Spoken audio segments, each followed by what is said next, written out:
সেজদা অথবা রুকুতে থাকা অবস্থায় কল আসলে মোবাইল সাইলেন্ট করতে পারবো কিনা? কল যদি এসে যায়, আপনি যদি খুব আলতোভাবে যদি মোবাইলটা একটু টিপ দিয়ে সাইলেন্ট করে ফেলতে পারেন অথবা কেটে দিতে পারেন, এটুকু জায়েজ আছে।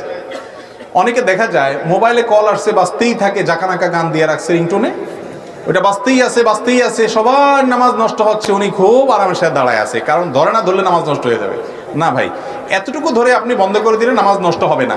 যেমন আপনার চুলকানি আছে, ধরুন এক জায়গায় খুব চুলকাইতেছে, এই টাইমে আপনার চুলকানির ছোটে অবস্থা খারাপ হয়ে যাচ্ছে, চেহারা লাল হয়ে যাচ্ছে, কিন্তু আপনি হাত ছাড়তেছেন না, না এত হাট হওয়ার দরকার নেই, ওখানে একটু হালকা ডলে আপনার চুলকানির যে কষ্ট সেটা দূর করে দেন, এটা জায়েজ আছে। হ্যাঁ, আমলে কাসির হয় এরকম কাজ করা যাবে না। আমলে কাসির কি?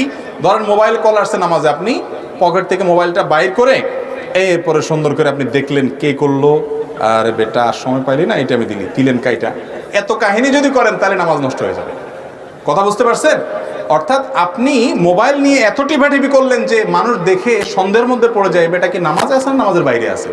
এই লেভেলে যদি চলে যায় তাহলে আপনার আমলে কাসির হয়ে গেছে, নামাজ ভঙ্গ হয়ে যাবে। কথা কি বুঝাতে পারছি? এমনি হালকা পাতলা টিপ দিয়ে আপনি এক টিপ দিয়ে রিংটোন আপনার কেটে দিলেন, সেটা করতে পারেন। তবে উচিত হলো নামাজের আগে থেকেই মোবাইল সাইলেন্ট বা বন্ধ করে আল্লাহর সাথে কানেক্টেড হওয়ার চেষ্টা করা।